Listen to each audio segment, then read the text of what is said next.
ہے کہ جو پاکستان کی کاوشیں ہیں ڈپلومیٹک فرنٹ پہ، اور یہ پوری جنگ کے دوران الحمدللہ اللہ تعالیٰ نے کمال مہربانی کی.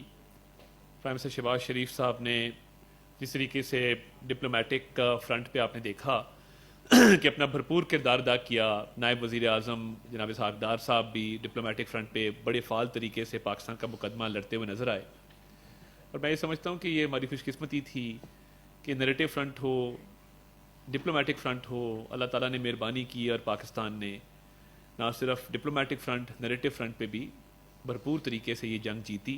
اس میں میڈیا کا، اینکرز کا، جرنلسٹ کا، رپورٹرز کا، میڈیا ہاؤسز کا بڑا فعال کردار ہے. اور میں یہ کہا کرتا ہوں کہ ہم انٹرنیشنل میڈیا پہ پاکستان کی جنگ لڑ رہے تھے تو ہمیں گھر کی فکر نہیں تھی. ہمیں پتہ تھا کہ گھر جو ہے وہ محفوظ ہاتھوں کے اندر ہے، اور جو ذمہ دارانہ صحافت پاکستان کے میڈیا ہاؤسز اور صحافیوں کی طرف سے کی گئی ہے پوری دنیا اس کی تعریف کر رہی ہے. اور دوسری طرف آپ دیکھیں کہ جو ایک misinformation campaign Indian media کی طرف سے چلائی گئی، Indian media is subject of ridicule the world over. یعنی ان کو باقاعدہ ایک مزے کا خیز طریقے سے لیا جا رہا ہے کہ انہوں نے جو ایک تباہی کا منظر پیش کیا اور لاہور میں بندرگاہ بنا دی، جبکہ لاہور آپ کو پتہ ہے کہ لینڈ لاکڈ ہے، لاہور میں تو سمندر نہیں ہے. بٹ انڈین میڈیا کے مطابق لاہور میں بھی سمندر آ گیا، ملتان میں بھی سمندر آ گیا. اور ان کے تمام میڈیا ہاؤسز نے، اور باقاعدہ ان کی جو ایک مس انفارمیشن کیمپین تھی وہ دنیا کے عالمی جریدوں نے اس کو کوٹ کیا کہ یہ کس طریقے سے ایک پروپیگنڈا چلایا گیا. تو الحمدللہ ہم نے اس پروپیگنڈا کو بھی اللہ تعالیٰ کے فضل سے بڑے فعال طریقے سے کاؤنٹر کیا. وہ منسٹری آف انفارمیشن ہو، وہ ISPR ہو، وہ ہمارے میڈیا ہاؤسز ہوں. تو ہم یہ سمجھتے ہیں کہ پاکستان نے ایز اے رسپانسبل اسٹیٹ، اور ایک ایسی اسٹیٹ جس کے خلاف ایک اگریشن چل رہا تھا انپرووکڈ، پاکستان نے جس طریقے سے رسپونڈ کیا اس پہ باقاعدہ اب کیس اسٹڈیز جو ہیں وہ دنیا میں جا رہی ہیں. اور اس جنگ میں آپ نے دیکھا کہ جس طریقے سے فیلڈ مارشل سید عاصم منیر، ان کی لیڈرشپ، اور انہوں نے جس طریقے سے وار اسٹریٹجی کے حوالے سے ایک فعال کردار ادا کرتے ہوئے پاکستان کی عزت وقار کو بلند کیا، یہ اللہ تعالیٰ کی خاص مہربانی ہے. اور ایک بہت اچھی coordination between him and services chiefs, air chief کا جو کردار تھا اور جس طریقے سے ان کے جہاز گرائے گئے. تو یہ ملٹری ایک ڈومیننس، نیریٹو کی ڈومیننس، ڈپلومیسی کی ڈومیننس، اللہ تعالیٰ نے تینوں مارکوں پہ جو ہے وہ پاکستان کو فتح دی.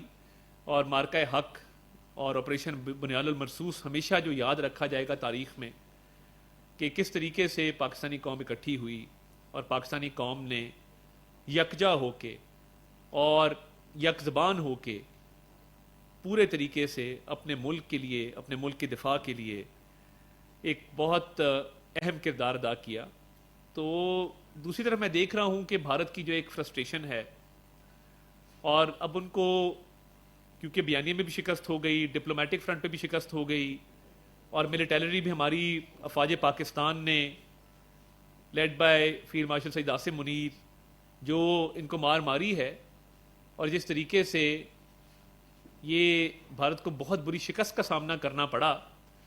تو اب ان کے پاس کوئی بات نہیں ہے کرنے کو، خفت مٹانے کی کوشش کر رہے ہیں، کبھی ایک بہانہ کبھی دوسرا بہانہ. اور آپ دیکھیں گے کہ ان کے جلسوں کے اندر لوگوں کی تعداد کم ہے مگر پروپیگنڈا پھیلانے کی کوشش کر رہے ہیں. اب ان کے اپنے لوگ نہیں سن رہے، سوال کر رہے ہیں ان سے. تو یہ پاکستان کی فتح تھی الحمدللہ، افواج پاکستان کی فتح تھی، پاکستان کی قوم کی عوام کی فتح تھی. مگر یہ جو دہشت گردی ہے، اس حوالے سے میں ضرور بات کرنا چاہتا ہوں کہ دہشت گردی پاکستان کے اندر اور باقی ممالک کے اندر جو بھارتی سپانسرڈ دہشت گردی ہے، بھارت نے دہشت گردی کو باقاعدہ اپنی فورن پالیسی کا ایک اہم جز بنایا ہے. اور دہشت گردی جو ہے اس کو انسٹیٹیوشنلائز کیا ہے اپنی خارجہ پالیسی کے اندر. اور کیسے کیا ہے کہ جب کینیڈا میں ہردیپ سنگھ نجر کا قتل ہوتا ہے، یا باقی ممالک میں، آسٹریلیا میں، US میں، وہ مائنورٹیز، سکھس اور جو باقی ان کی مائنورٹیز ہیں ان کی پرسیکیوشن کرتے ہیں اور ان کو قتل کرواتے ہیں. تو یہ فورن پالیسی کا ان کا حصہ ہے، تو وہ یہ اسٹیٹ سپانسرڈ ٹیررزم میں اور ٹرانس نیشنل ریگریشن میں ملوث ہیں. اسی طرح بلوچستان کے حوالے سے جو ہم اب کہہ رہے ہیں کہ یہ فتنہ الہندوستان ہے، جب کلبھوشن یادو پکڑا جاتا ہے تو یہ بات واضح طور پہ پوری دنیا کے سامنے آ جاتی ہے کہ یہ انڈین نیوی کا ایک کمیشنڈ آفیسر ہے جس کا کیا کام ہے بلوچستان میں، جو ایک فیک نیم کے تحت، سوڈو نیم کے تحت، فرضی نام کے تحت ایک اپنے آپ کو بزنس مین شو کر کے بلوچستان کے اندر دہشت گردی کی کارروائیوں میں ملوث ہے. تو یہ پارٹ تھا ان کی فارن پالیسی کا کہ کیونکہ ان کی فارن پالیسی دہشت گردی کو پروموٹ کرتی ہے، سپورٹ کرتی ہے، اس کا حصہ ہے، اسی لیے کلبھوشن یہاں پہ آپریٹ کر رہا تھا اس فارن پالیسی کے تحت، اور یہ فتنہ الہندوستان کی اس آپریشن کا حصہ تھا. اور آپ دیکھیں گے ان کے ٹی وی چینلز، ان کے اینکرز، ان کے سیاستدان، ان کے حکومتی عہدیداران، ان کے وزراء، ان کو ایک obsession ہے بلوچستان سے، اور بات بات میں بلوچستان کا ذکر کرتے ہیں. تو یہ کیا obsession ہے؟ اور مودی اپنی الیکشن کی تقریروں میں کیوں بلوچستان کا ذکر کرتا ہے؟ کیونکہ فتنہ الہندوستان بلوچستان کے اندر دہشت گردی کی کارروائیوں کی نہ صرف فنڈنگ کرتا ہے بلکہ اسلحہ پرووائڈ کرتا ہے، اور بہت ساری کارروائیوں میں باقاعدہ طور پہ ان کے ہینڈلرز جو ہیں وہ ملوث ہوتے ہیں. تو یہ تقریروں میں ذکر کرنا بلوچستان کا بار بار، بلوچستان کے حوالے سے مسکنسیپشنز کریٹ کرنا، تو آپ دیکھیں گے کہ فتنہ الہندوستان سے ہماری افواج پاکستان بڑے اچھے طریقے سے نمٹ رہی ہیں، گراؤنڈ فورسز بڑے اچھے طریقے سے ان دہشت گردوں کو جہنم واصل بھی کر رہی ہیں اور ان کے خلاف کاروائیاں بھی کر رہی ہیں. تو یہ وہ اسٹیٹ سپانسرڈ ٹیررزم اور دہشت گردی جب آپ فارن پالیسی کا حصہ بناتے ہیں، یہ اس کے واضح ثبوت ہیں. کلبھوشن اس کا واضح ثبوت ہے کہ بھارت کی فارن پالیسی کا حصہ ہے دہشت گردی. یہ جب اپنی تقریروں میں ذکر کرتے ہیں بلوچستان کا، یہ اس کا واضح ثبوت ہے. اور دیکھیے یہ ان کی ایک تاریخ ہے. جب 1971 کی بات آتی ہے تو مودی کی اپنی تقریر ہے کہ مکتی بائنی کو انہوں نے سپورٹ کیا تھا، اور یہ ہمیشہ پراکسیز کے تھرو اپنی جنگیں لڑتے ہیں. تو یہ جو پراکسی وار چل رہی ہے اور فتنہ الہندوستان بلوچستان کو ڈی سٹیبلائز کرنا چاہتا ہے، یہ کبھی ان کا خواب پورا نہیں ہوگا انشاءاللہ تعالی. حکومت پاکستان، حکومت بلوچستان، افواج پاکستان، سپہ سالار فیلڈ مارشل سعید عاصم منیس سب بڑے ڈٹرمنڈ ہیں کہ یہ دہشت گرد مٹھی بھر ریاست پاکستان کا کچھ نہیں بگاڑ سکتے انشاءاللہ تعالی. اور فتنہ الہندوستان کا خاتمہ ہوگا، بلوچستان پرامن بنے گا، بلوچستان اپنا پوٹینشیل ریئلائز کرے گا. مگر میں یہ ضروری سمجھتا تھا کہ آپ کے سامنے کچھ ثبوت ضرور رکھوں کہ بلوچستان کے اندر جو ایک پراکسی وار ہے فتنہ الہندوستان ہے. کلبھوشن سے لے کے ان کی تقریروں تک، جب جعفر ایکسپریس کا واقعہ ہوا، دنیا کے ہاسٹیج والے سچویشنز کے واقعات میں ایک بہت بڑا واقعہ تھا، اور اس میں جس مہارت سے پاک فوج نے اور ہماری ایس ایس جی نے جو یرغمال ہوئے لوگ تھے ان کو بازیاب کروایا منیمم ڈیمیج کے ساتھ، میں سمجھتا ہوں یہ بہت ایک مثال ہے ان کی ایفیشنسی کی، ان کی کمپٹنس کی، اور ان کی مہارت کی، ان کی سکل کی. تو کیا وجہ ہے کہ بھارتی ٹی وی چینلز پہ فتنہ الہندوستان کے جو دہشت گرد ہیں ان کے انٹرویوز چلائے جا رہے تھے، جو رسپانسبل ہیں، ذمہ دار ہیں جعفر ایکسپریس ٹرین واقعے کے، وہ لائیو ٹی وی پہ بیٹھ کے انٹرویوز دے رہے تھے ماسک پہنے ہوئے. اتنی ہمت تھی تو ماسک اتارتے. اور وہ فوٹیج جس میں وہ ٹرین کی پٹری کو اڑتے ہوئے دکھایا گیا ہے وہ پاکستان میں اویلیبل نہیں تھی مگر انڈیا میں پہلے ایئر ہو گئی. تو یہ ساری چیزیں ثابت کرتی ہیں کہ بلوچستان میں بھارت نے دہشت گردی کے واقعات میں جو ان کا ایک کردار ہے اور وہ جو کروا رہے ہیں اور وہ ذمہ دار ہیں اس چیز کے، تو یہ دہشت گردی ان کی فارن پالیسی کا حصہ ہے، اور وہ پوری دنیا میں اسے واقعات کرتے ہیں اور مورد الزام دوسروں کو ٹھہراتے ہیں بغیر ثبوت کے، اور دوسرا کوئی کہے کہ انویسٹیگیشن کرا لو تو بھاگ جاتے ہیں. تو یہ ان کی ایک پالیسی ہے باقاعدہ طور پہ. اور جعفر ایکسپریس کا پوری دنیا نے دیکھا کہ بھارت اس پہ بیانیاں بلڈ کر رہا تھا، جشن منایا جا رہا تھا اس پہ. تو یہ جو دہشت گردی کی ان کی پالیسی ہے یہ نہیں چلے گی، اور فتنہ الہندوستان کا بلوچستان سے انشاءاللہ تعالی خاتمہ ضرور ہوگا. اور یہ تانے بانے آپ جس طرح کلبھوشن سے لے کے مودی کی اور اس کے وزراء کی تقریروں تک سے لے کے، اور یہ جو جعفر ایکسپریس کے ٹرین واقعے کی ایکسکلوسیو فوٹیج کا انڈین میڈیا پہ چلنا، دہشت گردوں کا انڈین میڈیا پہ آنا، وہ ایک باہوٹ بلوچ ہے، وہ انڈین میڈیا اس کو اتنا اٹھاتا ہے. بھائی کیوں اٹھاتا ہے؟ اس لیے کہ یہ فطر الہندوستان کا سپانسرڈ ٹیررزم ہے, اسٹیٹ سپانسرڈ, اور ان کی فارن پالیسی کا سپانسرڈ ٹیررزم ہے بلوچستان کے اندر. اور جب یہ اللہ تعالیٰ کے فضل سے جو شکست ہوئی ہے اس پوری جنگ میں, اور پھر شکست ہوئی ہے ڈپلومیٹک ڈومین میں, نریٹو ڈومین میں, اور اب پاکستان کے وفود بھی گئے ہیں, تو میں سمجھتا ہوں کہ وزیر اعظم شہباز شریف صاحب نے جب کاکول کی تقریر میں انویسٹیگیشن کا کہا تو یہ بھاگ گئے, ورنہ یہ ایکسپوز ہو جاتے اور ان کا بھارتی ایجنڈا جو ہے وہ ساروں کے سامنے آ جاتا کہ یہ بالکل جھوٹے ہیں.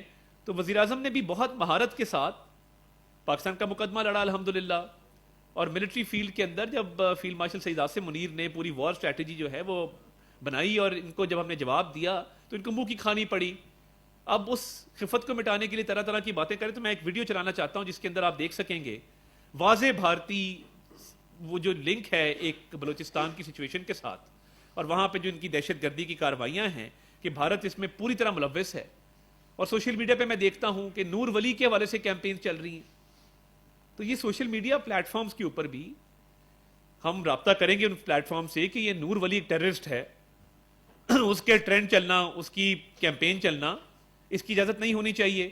اس نے معصوم لوگوں کا قتل کیا ہے, معصوم لوگوں کا خون بہایا ہے, اور حکومت پاکستان, افواج پاکستان یہ قربانیاں رائیگاں نہیں جانے دیں گی. اور انشاءاللہ تعالیٰ ایک ایک کا بدلہ بھی ہوگا, اور فتنہ الہندوستان کا مکمل طور پہ خاتمہ بھی ہوگا. اور یہ باہوٹ بلوچ جیسے لوگ, اور یہ جو بی وائی سی بھی لوگوں کو گمراہ کر رہی, میں تو آج لوگو دیکھا تو وہ بی جے پی کا اور ان کا لوگو بھی آپس میں ملتا ہے, اور جس طریقے سے انتشار پھیلایا جا رہا ہے. مجھے آپ بتائیں اس پوری جنگ کے دوران آپ نے کوئی سنا یہ جو بلوچستان میں سو کالڈ احتجاج کرنے لوگ نکلتے ہیں بلوچستان کے حقوق کے لیے, انہوں نے بات کی ہو جنگ کے حوالے سے, پاکستان کے دفاع کے حوالے سے؟ ان کو پیسے جس بات کے ملتے ہیں وہ بھی بات کریں گے. تو یہ میں سمجھتا ہوں کہ نور ولی جیسے ٹیررسٹ کا سوشل میڈیا پہ بالکل یہ نہیں چلنا چاہیے. وہ ہم آفیشلی بھی اپروچ کریں گے, اور باہوٹ بلوچ اور یہ فتنہ الہندوستان کے جو ٹیررسٹ ہیں جو باقاعدہ طور پہ انڈین میڈیا پہ آتے ہیں, اور انڈین میڈیا ان کو سیلیبریٹ کرتا ہے, تو کلبھوشن سے لے کے باہوٹ تک, اور یہ جو ان کی ٹیررسٹ ہیں ان کا انڈین میڈیا پہ آنا, اور مودی کا بار بار بلوچستان بلوچستان کرنا, اس کو پتہ ہے کہ بلوچستان پاکستان کی لائف لائن ہے. اور انشاءاللہ تعالیٰ وزیر اعظم شہباز شریف, فیلڈ مارشل سعید عاصم منیر, اور پوری حکومت, پوری ریاست انشور کرے گی کہ بلوچستان پرامن بھی ہوگا, ترقی بھی کرے گا, اور بلوچستان میں خوشحالی بھی آئے گی, اور پاکستان کی ترقی میں بلوچستان اپنا کردار بھی ادا کرے گا. اور یہ مٹھی بھر جو فتنہ الہندوستان کے دہشت گرد ہیں ان کا مکمل خاتمہ ہوگا. ذرا ویڈیو چلا دیجیے. اپنی آنکھوں سے دیکھا, اپنے کانوں سے سنا کس طریقے سے بھارت جو ہے وہ فارن پالیسی کے ذریعے دہشت گردی پھیلاتا ہے دوسرے ممالک میں, اور یہ خزدار کا واقعہ ہو جس میں معصوم بچے جو ہیں ان کو نشانہ بنایا گیا. اور آپ دیکھیے کہ جب مارکہ حق چل رہا تھا اور آپریشن بنیاد المرصوص چل رہا تھا, تو اس دوران 32 اٹیک ہوئے بلوچستان کے اندر. یہ کیا تھا؟ یہ ایک کوآرڈینیٹڈ ایفرٹ تھا ان کا. اللہ تعالیٰ نے فتح دینی تھی, اللہ تعالیٰ نے پاکستان کی نصیب میں یہ عزت لکھی تھی, تو ہم اس میں کامیاب ہوئے. مگر یہ جو بھارتی دہشت گردی ہے, اسٹیٹ سپانسرڈ ٹیررزم ہے, فتنہ الہندوستان ہے, یہ باقاعدہ طور پہ ان کی فارن پالیسی کا, گورنمنٹ کی پالیسی کا حصہ ہے. مگر پاکستان انشاءاللہ تعالیٰ جس طرح ان کو کنونشنل وارفیئر میں شکست ہوئی ہے, پاکستان ان کو یہ ان کی پراکسیز کو بھی ہرائے گا, اور یہ خطے کے لیے پورے امن کی ضمانت دے گا انشاءاللہ تعالیٰ پاکستان. اور پاکستان میں خوشحالی بھی آئے گی, اور بلوچستان میں بھی امن واپس لوٹے گا. اب آپ کی کچھ سوال ہیں تو میں اس کے لیے جی صاحب یہ بتائیے کہ پرائم منسٹر نے وقت بنایا جانے کے لیے ممالک سے جنگ بندی کے بعد, انڈیا نے پھر تیسرے دن ہی بنا دیا وہ چلے بھی گئے, ہم اب جا رہے ہیں, ایک ہی ملک سے ہماری ملاقات ہوئی ہے, تو کیا آپ نے اگر کمپیریزن کیا ہو, آپ تھوڑا اگر اسٹڈی کر لیتے تو آپ کو پتہ لگتا کہ جو بلاول بھٹو زرداری صاحب والا وفد ہے اس نے یونائٹڈ نیشنز میں سیکرٹری جنرل سے, جنرل اسمبلی کے پریزیڈنٹ سے, چائنا کے, یو ایس کے, یو کے, رشیا کے پی آر سے ملاقات کی ہے, تھنک ٹینک سے ملاقات کی ہے. انڈیا کے وفد کی کیا کارکردگی ہے, وہ کن ممالک میں جا رہے ہیں, میں تو کبھی سنا بھی نہیں کئی جگہ جہاں وہ جا رہے ہیں, تو تھوڑا سا اس پہ ریسرچ کر لیجیے گا. Thank you. اس میں یہ بتائیے گا کہ ایک تو یہ جو سارا ہے, ہمیں تو یہ معلوم ہے کہ بھارت اس میں ملوث ہے, اس کے حوالے سے عالمی سطح پر یہ پیغام جو پہنچایا جا رہا ہے حکومت پاکستان کی جانب سے, اور دوسرا یہ کہ جو مہرن بلوچ ہو یا کوئی اور ہو, جب یہ ریاست کے خلاف اس طرح کھلے عام بغاوت کرتے ہیں